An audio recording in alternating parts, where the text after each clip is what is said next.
Hello friends, once again I welcome you back in my lecture of social science 10th standard। और जैसा कि आप लोग जानते हैं कि हम ऑलरेडी फर्स्ट चैप्टर हमारा पढ़ रहे हैं और इस चैप्टर में हमने सो फार जो पढ़ा है वो मैं आपको थोड़ा सा याद दिला दूं। We have studied so far the meaning of culture. There are 3 or 4 different definitions given in the chapter, so you might want to refer them over and over so that you can remember them. We have also understood the meaning of heritage, and mainly so far we have understood the 2 different types of heritages of India. That is the cultural heritage of India and the natural heritage of India. ठीक है, तो आज हम एक नया topic पढ़ने जा रहे हैं जो कि बहुत ही डिफरेंट टाइप का टॉपिक है। और जैसा मैं आपको बार बार बताता हूँ कि while you are seeing this video lecture, you must keep your text book in your hand along with a pen or pencil or a highlighter.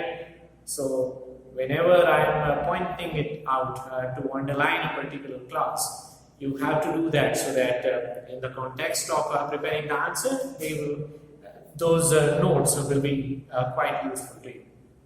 ठीक है, तो जैसा कि आप देख सकते हो आज एक नया टॉपिक हम पढ़ने जा रहे हैं, India land and people. So what this topic is all about, let me explain you first of all briefly.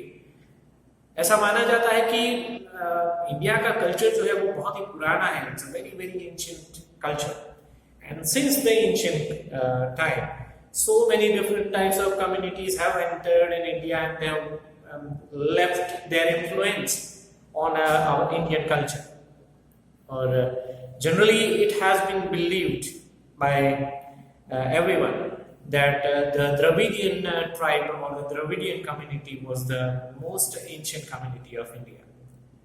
लेकिन बाद में जितने भी सारे रिसर्चेस हुए हैं उसमें ये भी पता चला है कि even before the Dravidians so many different communities from outside have entered in India, and as I told you earlier that they left their strong influence on the development of Indian culture.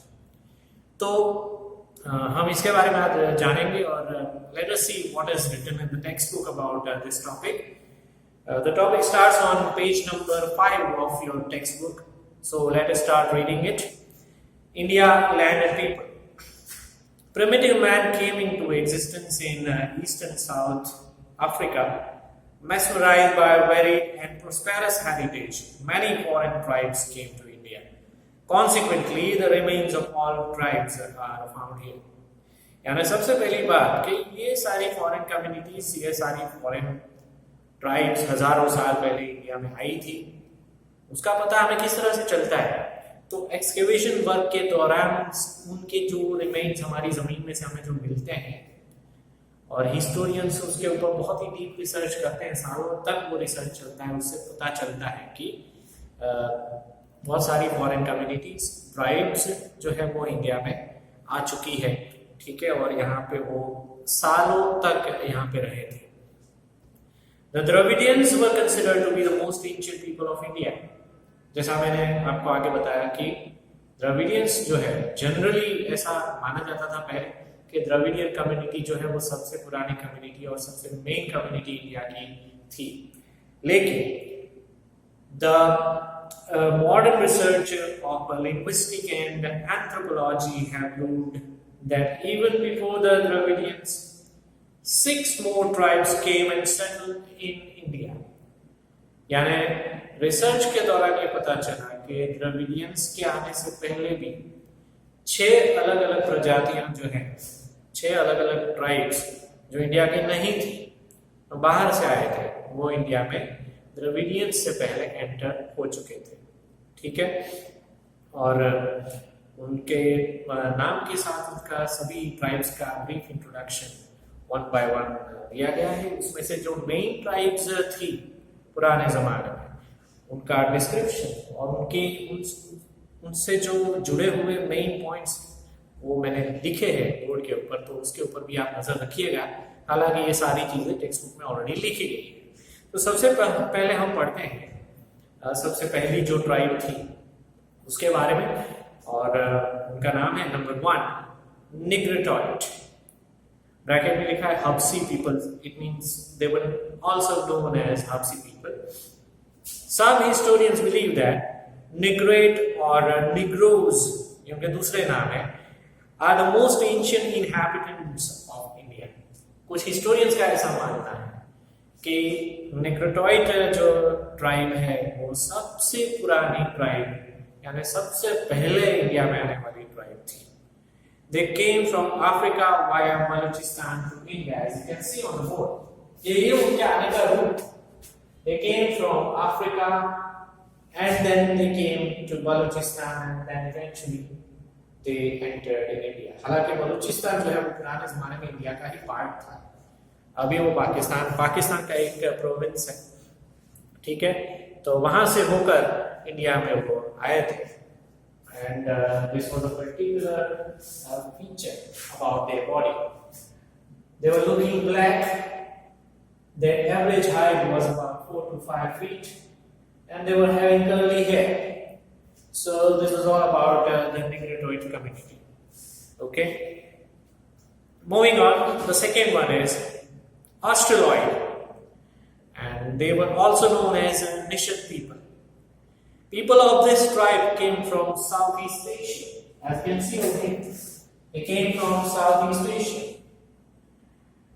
This was the remarkable feature about Australoid. They made clay utensils, यानी मिट्टी से बने हुए बर्तन का इस्तेमाल करना उन्होंने शुरू किया था। उसके अलावा ये थोड़ी डेवलप्ड कम्युनिटी थी। They wore cotton clothes, cotton से बनाए हुए कपड़े भी वो लोग पहनते थे। इसके अलावा क्या लिखा है वो भी हम पढ़ेंगे साथ में। So people of this tribe came from Southeast Asia. Their physical features were black skin with broad head, flat nose, short in height. ये सारी उनकी जो है वो physical features हैं।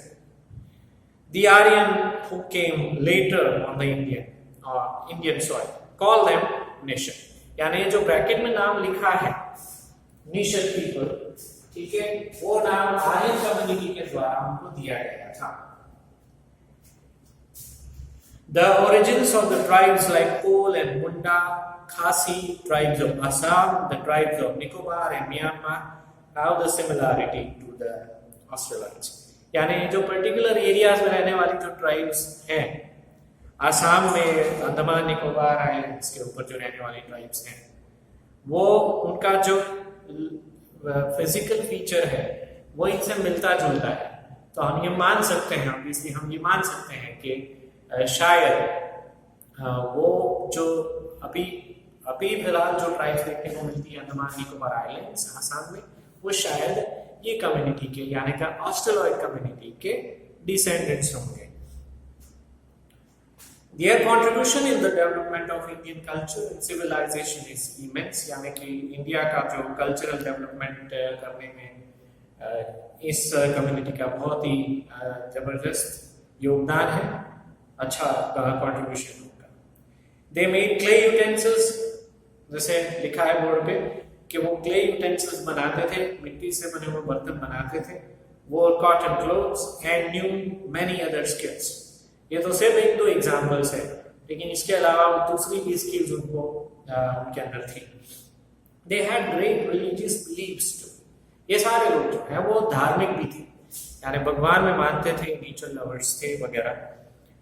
उसके बाद एक मेन कम्युनिटी जो इंडिया की है वो आती है द द्राविडियंस। आगे मैं उनके बारे में थोड़ा बहुत मैं आपको बता चुका हूँ, लेकिन काफी कुछ इस टेक्स्ट बुक में लिखा है। कुछ आउटस्टैंडिंग पॉइंट्स जो है वो यहाँ पे लिखे हैं, उसको हम पहले पढ़ेंगे ताकि आपको शॉर्ट नोट प्रिपेयर करने में या तो लॉन्ग आंसर प्रिपेयर करने में ये पॉइंट्स जो है बहुत ज्यादा इंपॉर्टेंट है, इसलिए आपको तुरंत याद आ जाए, इसलिए और आपके दिमाग में उसका एक पिक्चर इमेज उसका बन जाए कि द्रविडियंस का अगर हम नाम लेंगे, आर्यंस का नाम लेंगे तो कौन कौन से पॉइंट्स उसके अंदर आते हैं, ठीक है, उसका एक पिक्चर दिमाग में बन जाए। इसलिए मैंने ये पॉइंट्स सारे आपके सामने रखे हैं। तो देखते हैं द्रविडियंस से रिलेटेड ये पहला पॉइंट है, they were the creators of the Mohenjo-daro civilization। ठीक है, बीच में एक मूवी आया था मोहेंजोदारो, वही नाम था उसका, ऋतिक रोशन थे उसमें। तो ये एक रियलिस्टिक मूवी था कि पुराने जमाने में, यानी कि हजारों साल पहले जो द्रविडियन जो कम्युनिटी पूरे इंडिया में फैली हुई थी, ठीक है, तो उनकी खासियतें क्या क्या थी। तो बेसिकली उन्होंने जो मिलजुल के जो सिविलाइजेशन बनाया उसको मोहेंजोदारो सिविलाइजेशन बोलते हैं।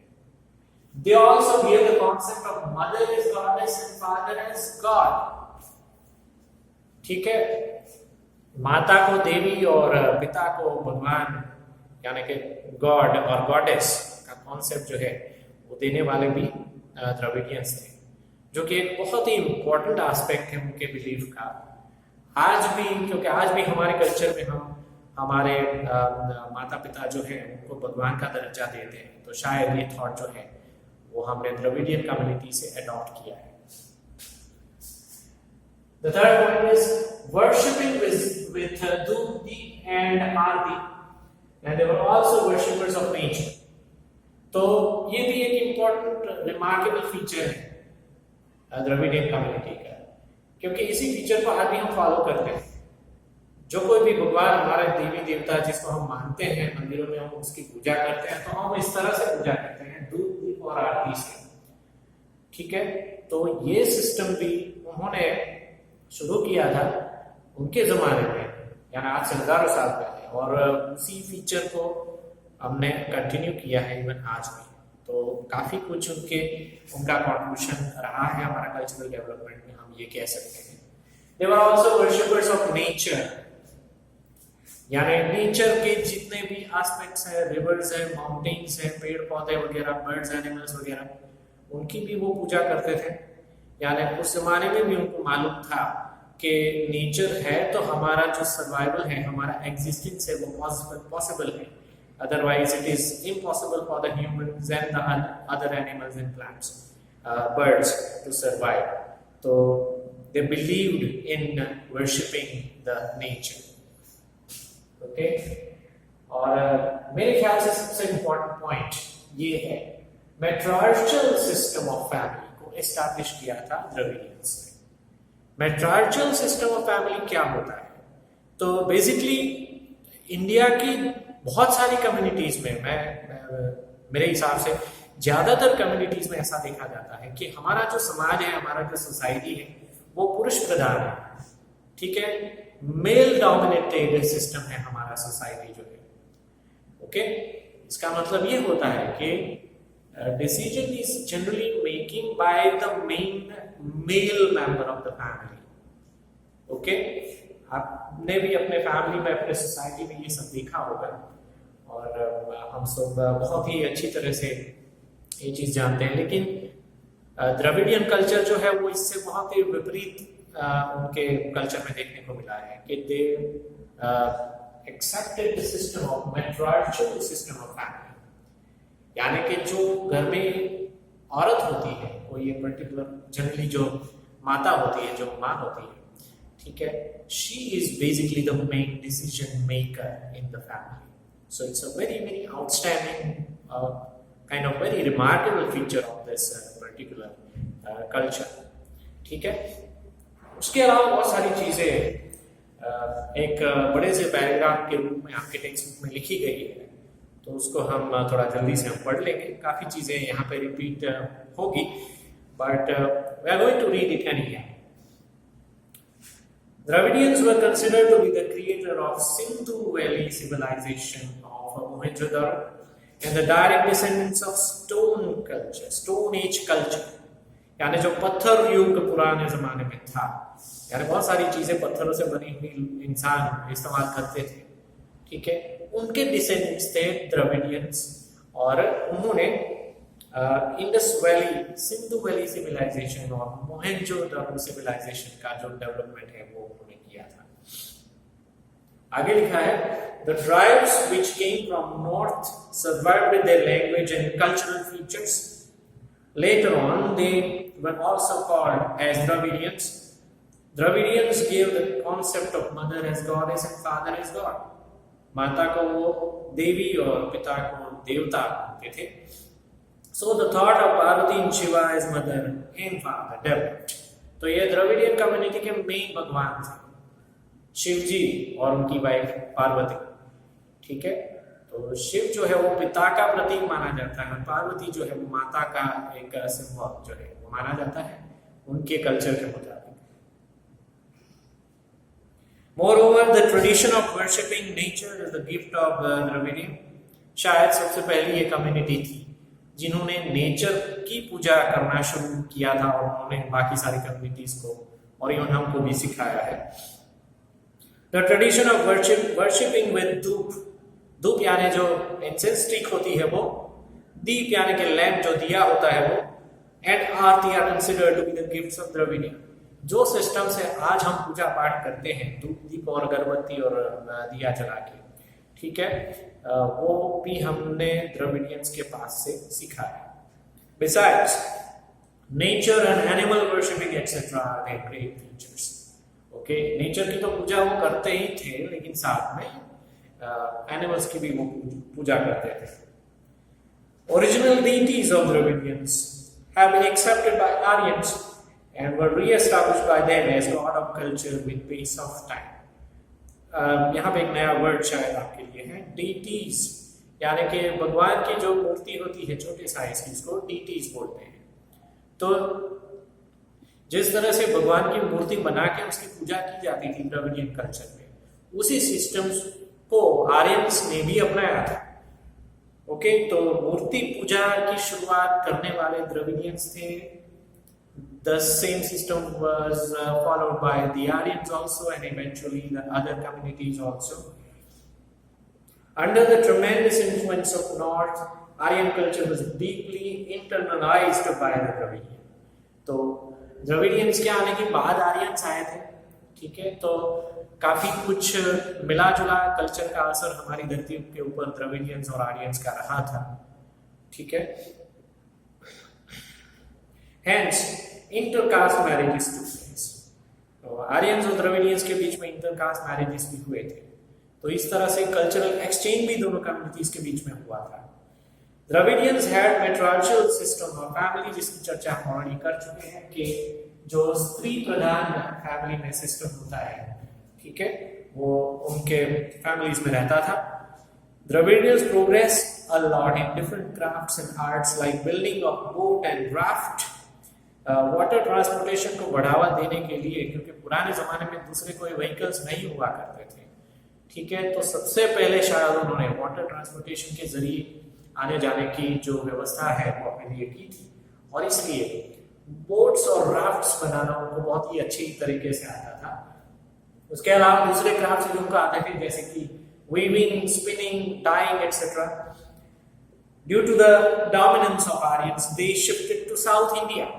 एक इंपॉर्टेंट पॉइंट है कि आर्यंस जो समय पे एंटर किए थे इंडिया में, उस समय के कुछ सालों के बाद धीरे धीरे करके द्रविडियंस, जो कि उस वक्त पूरे इंडिया में फैले हुए थे, धीरे धीरे करके उन्होंने साउथ इंडिया में उन्होंने शिफ्ट करना शुरू कर दिया।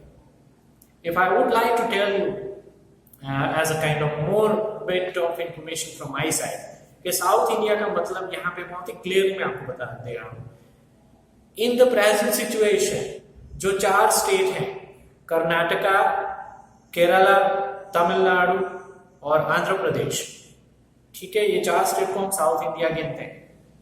But at that particular time, हम पुराने समय की अगर हम बात करते हैं, तो precisely the 2 main rivers Krishna और कावेरी, उस रिवर को क्रॉस करने के बाद जो नीचे का एरिया आता है, that was confined to be known as the region of South India at that particular time. ठीक है, और आज भी लगभग वही चीज है, लेकिन ज्योग्राफिकल बाउंड्रीज कुछ के हिसाब से अगर देखा जाए तो थोड़ा बहुत फर्क पड़ता है। बट मेनली कृष्णा और कावेरी रिवर को क्रॉस करने के बाद जो कोई भी एरिया पड़ता है, वहां पे द्रविड़ कम्युनिटी जो है उन्होंने अपने आप को सेटल किया था, क्योंकि आर्यन कम्युनिटी का इंटरफियरेंस कृष्णा और कावेरी रिवर को क्रॉस करके वो वहां पे आगे नहीं गए थे। कृष्णा कावेरी रिवर जब तक आती है वहीं तक वो सेटल हुए थे।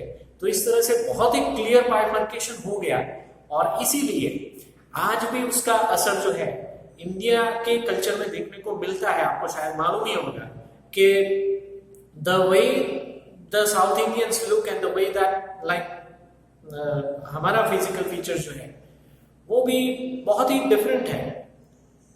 हालांकि हम एक ही कंट्री में रहते हैं, but especially in case if you have a look at the poor communities of these four states, okay, Karnataka, Kerala, Tamil Nadu, and Andhra Pradesh, and in the physical features of these four communities, in case if they are compared with the other communities of the other states, then there would be some remarkable changes observed between the communities. तो इसका reason यही है कि they are the direct descendants of the Dravidian culture। हालांकि हमारा जो culture है उसके ऊपर आर्यन कम्युनिटी का, आर्यन ट्राइब का बहुत ही बड़ा गहरा प्रभाव है। तो अब हम नेक्स्ट जो पढ़ने वाले हैं, ठीक है, उसमें ऑब्वियसली मेन चीज जो है, मेन पॉइंट आर्यन कम्युनिटी के बारे में आएगा।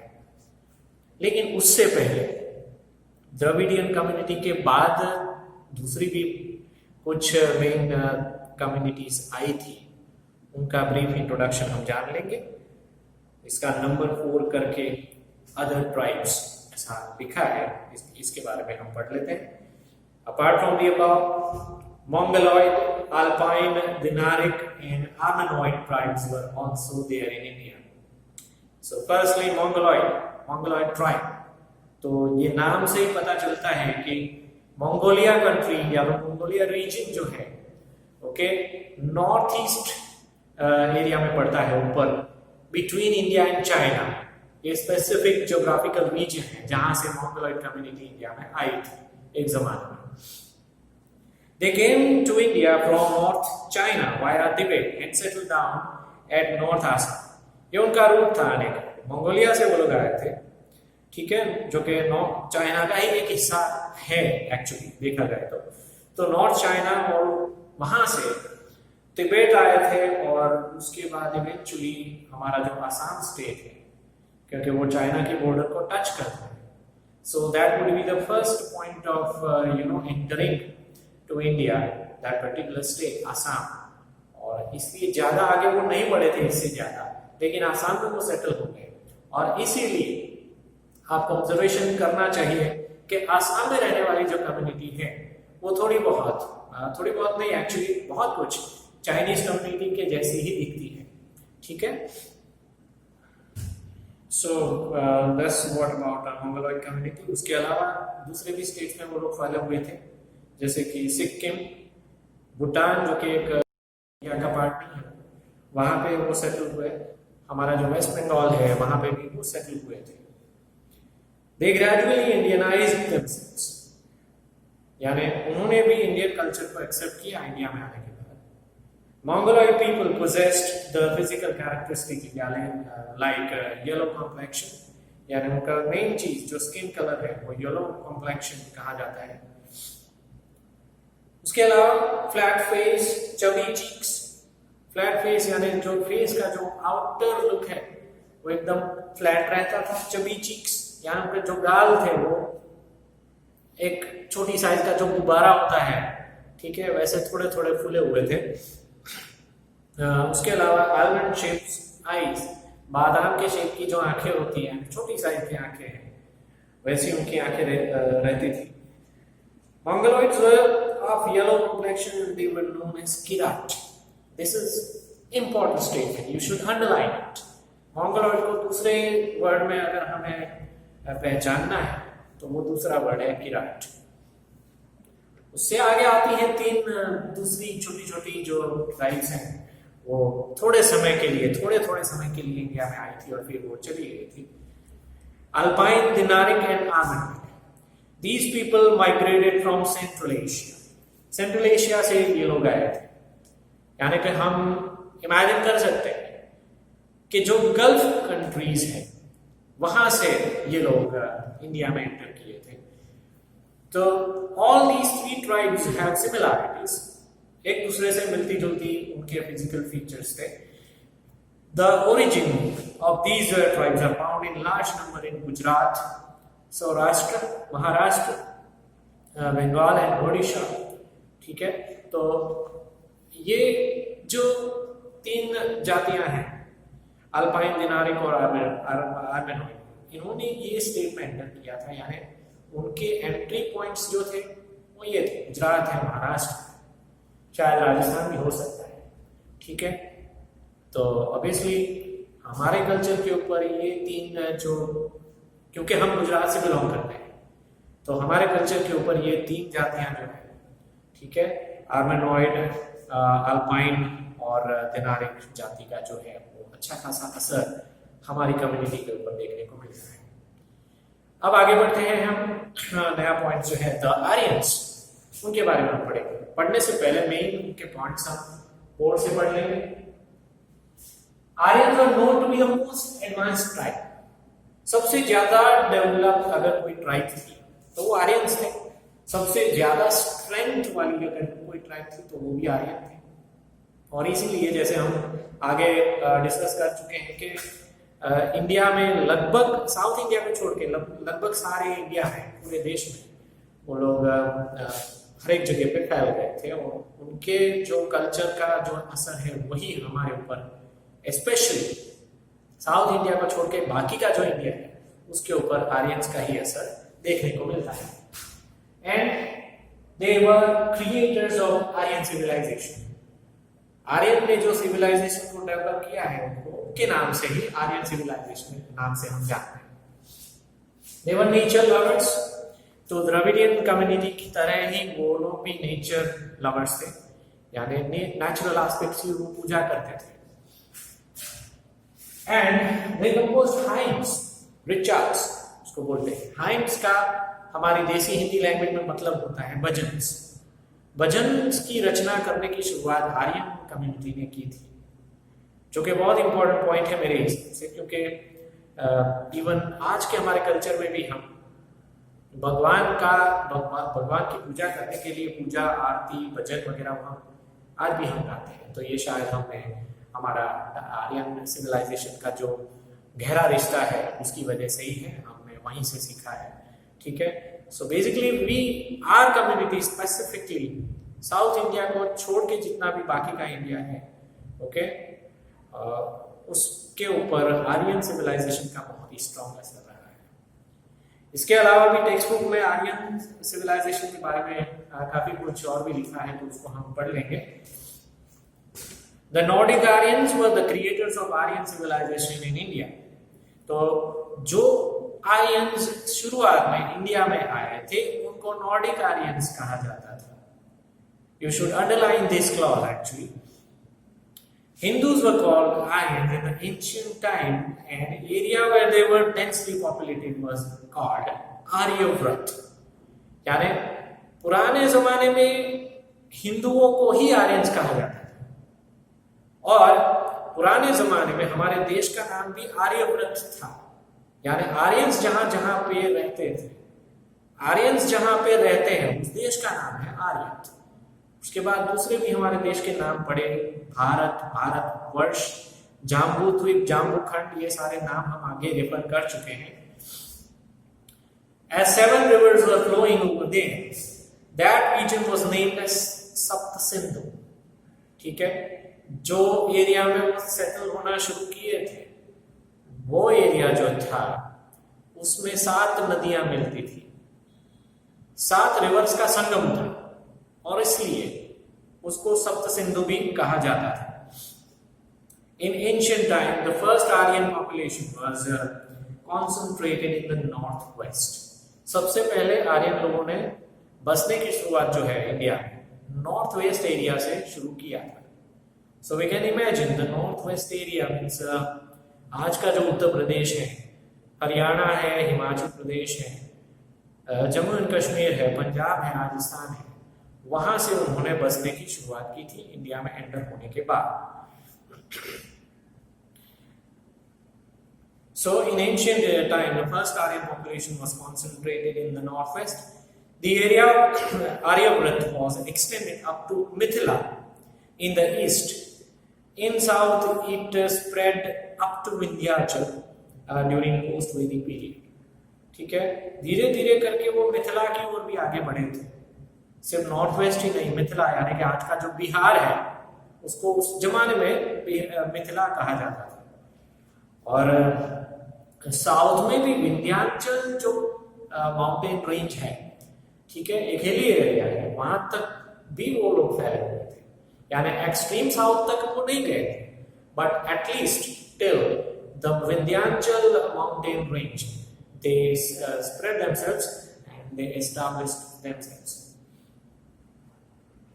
They were more advanced people than any other contemporary tribes. वो दूसरी tribes के मुकाबले काफी आगे थे डेवलपमेंट के हिसाब से. This vast land was recognized with various names as Bharat Bhumi, Bharat Khand, Bharatvarsh, etc. जहाँ पे भी वो लोग रहे वहाँ पे इंडिया को उस जमाने में अलग अलग नामों से जाना जाता था. आर्यव्रत वो तो हमने ऑलरेडी पढ़ाई है, लेकिन उसके अलावा भारत भूमि दूसरा नाम था, और एक नाम था भारत खंड, फिर एक और नाम था भारतवर्ष. ये सारे इंडिया के नाम हुआ करते थे उसमें. और जैसे कि हमारे जो एंशिएंट माइथोलॉजीज उसमें भी ये कम्युनिटी का अच्छा खासा जिक्र है. इनफैक्ट आपने अभी रिसेंटली महाभारत सीरियल के कुछ एपिसोड्स देखे होंगे, ठीक है. तो महाभारत की शुरुआत ही भरतकुल से होती है, ठीक है. जो सबसे पहले हम जो राजा थे भरत वंश के, उनका नाम था भरत. तो he was the direct descendant of Aryan community, और उसी कम्युनिटी का जो डिसेंडेंट्स थे महाभारत के जो सारे कैरेक्टर्स मेन कैरेक्टर्स, ठीक है, वो obviously they were the direct descendants of Aryan communities. उनकी भी खासियत थी आर्यंस की कि they were nature lovers. They loved and worshipped the trees and rivers and mountains, the sun, the wind and the rain. वापस हम उसी serial की अगर हम बात करेंगे तो ये सारी चीजें हमें देखने को मिलती है कि सूर्य और विंड, ठीक है, यानी ये सारे जो नेचुरल एस्पेक्ट्स है उसकी पूजा वो लोग करते थे. एक एग्जांपल है सूर्य पुत्र कर्ण. ये बार बार आपने सुना होगा वो फ्रेज सीरियल के दौरान, ठीक है. तो वो एग्जांपल है. रेन की भी और विंड की भी वो बहुत पूजा करते थे. They had composed hymns for praying to various natural elements.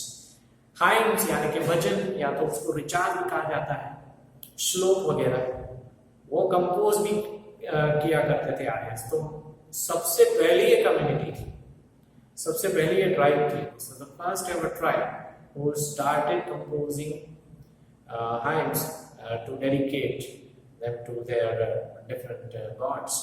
भगवान की पूजा करने के लिए वो hymns और श्लोक की रचना करते थे. In the course of time, some religious ceremonies like recitation of Vedas, performing yajna and other activities became prevalent in India. जैसे जैसे समय आगे बढ़ता गया तो उनकी धार्मिक मान्यताओं में भी थोड़ा बहुत जो है मॉडिफिकेशन आता गया, ठीक है. कि सपोज कुछ एग्जांपल्स हम इस तरह से दे सकते हैं कि युद्ध में जाने से पहले वो यज्ञ करते थे, ठीक है. उनको युद्ध में विजय प्राप्त हो, उसका उनके भगवान उनके ऊपर खुश हो और उनको विजय दिलाए, ठीक है. ऐसी आस्था के साथ वो लोग यज्ञ भी करते थे. साथ में अगर बारिश बाय चांस अगर नहीं हुई है तो रेन गॉड को खुश करने के लिए भी वो यज्ञ करते थे.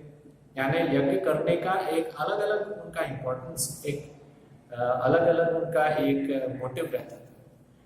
कोई भी धार्मिक प्रवृत्ति जो है वो यज्ञ से शुरू होती थी. यानी जो यज्ञ था वो एक मेन एस्पेक्ट उनका रहता था. किसी का शादी होता है, कोई नए घर में रहने के लिए जाता है, तो वो भी उसके लिए भी ये एक पर्टिकुलर रिलीजियस सेरेमनी किया जाता था.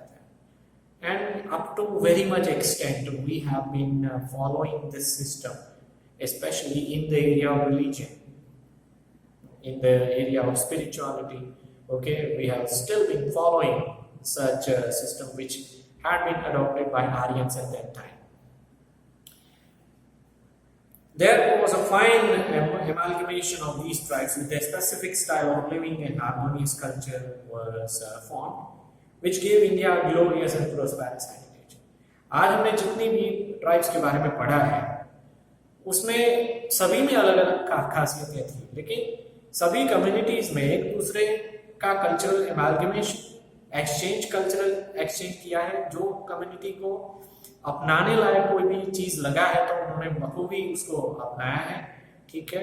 और जितना भी सारे कल्चरल एस्पेक्ट्स थे उसमें से अच्छी अच्छी चीजें जो है उसको आज तक भी हम लोग फॉलो करते आए हैं। और इस तरह से इंडिया का जो है वो एक ग्लोरियस हेरिटेज बना हुआ है आज भी। These foreigner and Indian tribes amalgamated in such a way over a long period of time that they lost their individual identity through intercaste marriages. अब ये ट्राइब्स तो शुरुआत में आई तो अपनी पहचान बनाकर आई थी, यानी उनकी एक इंडिविजुअल पहचान थी, लेकिन जैसे जैसे इंडिया में ये लोग सेटल होते गए, एक दूसरे के साथ मिक्स होते गए, जनरली रिलेशन के हिसाब से अगर देखा जाए तो इंटरकास्ट मैरिजेस भी किए, तो धीरे धीरे करके उन्होंने फिर अपना इंडिविजुअल आइडेंटिटी जो है वो गंवा दिया, ठीक है। और एक इंडियन कल्चर इस तरह से धीरे धीरे डेवलप हुआ। Outsiders and local people were greatly influenced by languages, script, names and religious beliefs etc. played a vital role in Indianizing these foreigners. उसके बाद ये फॉरेनर्स और उनके डिसेंडेंट जो है वो इंडियन ही कहलाए। और ये समय के दौरान जो कोई भी इंडिया के बाहर से कंट्री से आता था तो ये चीज ऑब्जर्व करता था कि भले ही बहुत सारी कम्युनिटीज का ये मिक्स एंड मैच टाइप का कम्युनिटी है, but none of the community was successful in maintaining their own particular identity in terms of the name and the particular features of that community। वो सब चला गया था, लेकिन एक मिला जुला जो कल्चर है वो उसके बाद बन गया Indian, typical Indian culture. Since ancient times, a composite culture has been created in India. They all then became Indians। इस तरह से सारे लोग फिर इंडियन ही कहलाए जाने लगे। In short, in ancient India, the amalgamation of various cultures enriched Indian culture by making it variegated and prosperous। तब से लेकर आज तक ये जितना भी हम लोग पढ़ रहे हैं बहुत ही काफी सालों का मिला जुला हिसाब है, कुछ 5-6 हजार साल या तो शायद इससे भी ज्यादा सालों का जो है, ठीक है। उसके बारे में हम एक ब्रीफ हिस्ट्री हम पढ़ रहे हैं, लेकिन काफी कुछ कैरी फॉरवर्ड आज तक हुआ है और काफी कुछ बदलाव आने वाले समय में भी होते जाएंगे, ठीक है। तो इन शॉर्ट आज का जो Indian culture as an Indian culture कहा जाता है, ठीक है, ये सारी कम्युनिटीज के बारे में हमने आज जो पढ़ा उसका ही एक मिला जुला जो है वो इम्पैक्ट है।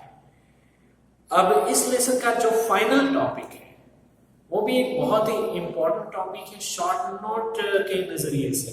4 मार्क की जो शॉर्ट नोट या 4 मार्क का जो लॉन्ग आंसर आता है उसके नजरिए से ये पॉइंट्स याद रखने बहुत ही जरूरी है। टॉपिक का नाम है preservation and conservation of heritage, कि इस कीमती हेरिटेज को, ठीक है, इस वारसे को किस तरह से हमें प्रिजर्व करना चाहिए, इसको किस तरह से नरिश करना चाहिए और किस तरह से इसको कंजर्व करना चाहिए, उसकी देखभाल किस तरह से रखनी चाहिए, वो हमारे लिए एक बहुत ही इम्पोर्टेंट ड्यूटी है, रिस्पॉन्सिबिलिटी है हमारी। क्योंकि हेरिटेज की वजह से हम लोग हैं और हमारा कल्चर और हमारे हेरिटेज की वजह से हमने एक यूनिक आइडेंटिफिकेशन पूरी दुनिया में बनाया हुआ है। इस चीज को मेंटेन करने के लिए it is very very important for us to take certain steps, to keep those steps in our minds so that we would be successful in maintaining the heritage and we would be successful in carrying forward to the next generation also। तो पढ़ते हैं text book में इसके बारे में क्या लिखा है। Each aspect of Indian heritage made India eye-catching, picturesque and attractive। यानी हमारा जो पुराने समय से लेकर आज तक का जो कल्चरल हेरिटेज उसकी वजह से ही इंडिया एक अट्रैक्टिव कंट्री बना हुआ है। Heritage brought glory to the nation। India को बहुत अच्छा खासा जो फेम मिला है वो हमारे हेरिटेज की वजह से मिला है। India attained a leading position in the world by keeping its rich heritage protected and preserved. Thus, it is primarily a pious duty of every citizen of India to see that nobody harms the ancient memorials and also to preserve places having historical importance and values. ठीक है, हमारा एक पवित्र responsibility है, पायस responsibility यानी पवित्र एक हमारी जिम्मेदारी है, हमारा फर्ज है और रिस्पॉन्सिबिलिटी है कि जो कल्चरल हेरिटेज से डायरेक्टली रिलेटेड जो हमारे हिस्टोरिकल मॉन्यूमेंट्स हैं हमें उसकी खास करके देखभाल रखनी चाहिए। ठीक है, और उसके लिए स्पेशली हमारे संविधान में हमारे जो पर्टिकुलर जो हमारा कॉन्स्टिट्यूशन बनाया हुआ है 1947 में 1948 में इनफैक्ट हमने उसको इम्प्लीमेंट किया था। ठीक है, तो उसके लिए स्पेशल प्रोविजन रखा है। हमारे लिए जो सिविक्स में हम पिछले साल पढ़ चुके हैं 9th स्टैंडर्ड में कि ड्यूटीज और राइट्स ये दोनों एक ही सिक्के की दो बाजुएं हैं। तो राइट्स के बारे में हम ऑब्वियसली काफ़ी सारी चीज़ें उसकी बातें करते हैं।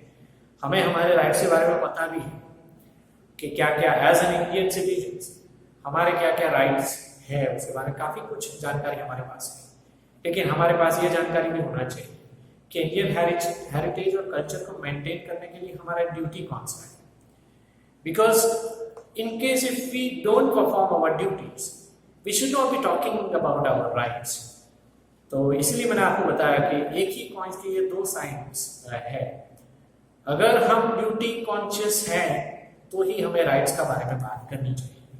सो लेट अस रीड कि ये ड्यूटीज और रिस्पॉन्सिबिलिटीज कौन कौन सी है। In our constitution the fundamental duties of Indian citizens are mentioned in Article 51A। ये आपको अंडरलाइन करना चाहिए। कॉन्स्टिट्यूशन का जो आर्टिकल 51A है it's very very important information for you. Article 51A उसके 6th, 7th और 9th कॉलम में ये डिस्क्राइब किया गया है। The following duties are for the preservation of our cultural heritage। कौन कौन सी ड्यूटीज है हमारे लिए मायने रखती है हमारे हेरिटेज को मेंटेन करने के लिए, उसको प्रिजर्व करने के लिए, कंजर्व करने के लिए।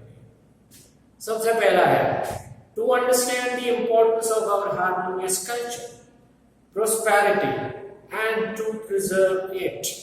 It's explained in a very very simple and straight forward language कि हमारी ड्यूटी है कि सबसे पहले हमारे हार्मोनियस कल्चर यानी बहुत सारा वेरिएटेड और वैरायटी वाला कल्चर है उसको सबसे पहले हम समझें, अंडरस्टैंड करें। ठीक है, उस और फिर जो प्रोस्पेरिटी है, कल्चरल प्रोस्पेरिटी हमारा, उसकी हम रिस्पेक्ट करें। ठीक है, और उसको प्रिजर्व करने का जितना हो सके हमारी ओर से वो कोशिश करें। Second one is maintain the forest, tanks, rivers, ponds and the wild animals and birds along with maintaining the natural environment and to show compassion for all the living creatures। तो जाहिर सी बात है कि हमने हमारी पुरानी कम्युनिटीज के बारे में, हम जिसके डिसेंडेंट्स हैं आर्यन और द्रविडियंस, उनमें हमने ये चीज पढ़ा है कि they were both nature lovers। Okay, जो द्रविडियंस थे वो भी नेचर लवर्स थे। उनके जरिए हमने ये पढ़ा है कि नेचर की बदौलत हमारा एग्जिस्टेंस या सर्वाइवल जो है वो पॉसिबल है और इसीलिए उनका प्रिजर्वेशन करना जरूरी है। अगर हम उनका प्रिजर्वेशन नहीं करेंगे तो ऑब्वियसली नुकसान हमारे मींस हमको ही होने वाला है।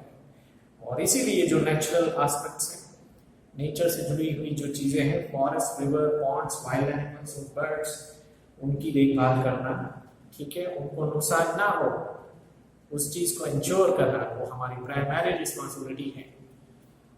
Next, the protection of public property and giving of violence are also included in it. Violence हमें नहीं करना चाहिए, वो भी हमारी ड्यूटी में आता है। क्योंकि खास करके सपोज हम पेड़ों को काटते हैं या एनिमल्स को नुकसान करते हैं, बर्ड्स को मारते हैं, ठीक है, तो obviously it is the kind of negative aspect of our culture that we are reflecting। इसको हमने नहीं सीखा है, या तो हमें नहीं सीखना चाहिए, ठीक है। तो ये वायलेंस को हमें नहीं होने देना चाहिए और हमें खुद भी नहीं करना चाहिए। Thus, nature has created beautiful landscapes. We should maintain the purity, sanctity, and beauty of these places, considering it to be our moral duty. Nature ने हमें बहुत कुछ दिया है, ब्यूटीफुल लैंडस्केप दिए हैं, काफ़ी रिवर्स हमारे सर्वाइवल के लिए, हमारी ज़रूरतों को पूरी करने के लिए हमें बहुत कुछ हमें कुदरत की ओर से, भगवान की ओर से मिला है। इसलिए हमारे रिस्पॉन्सिबिलिटी सिर्फ उनको संभालने की है। ये सब जो सारी चीज़ें हम उसको हम क्रिएट नहीं कर सकते, हम बना नहीं सकते हैं, वो कुदरती तोहफा हमें मिला हुआ है। तो हमें उसको नुकसान नहीं करना चाहिए बल्कि उसकी देखभाल करनी चाहिए। The Indian heritage is an outcome of our development of the people of India over a long period of time. हमारे पूर्वजों ने, हमारे जितने भी एंसेस्टर्स हैं, उन्होंने बहुत मेहनत की है इस हेरिटेज को और कल्चर को बचाने के लिए, और इस तरह से हमारा इंडियन जो कल्चर जो है वो वर्ल्ड फेमस है।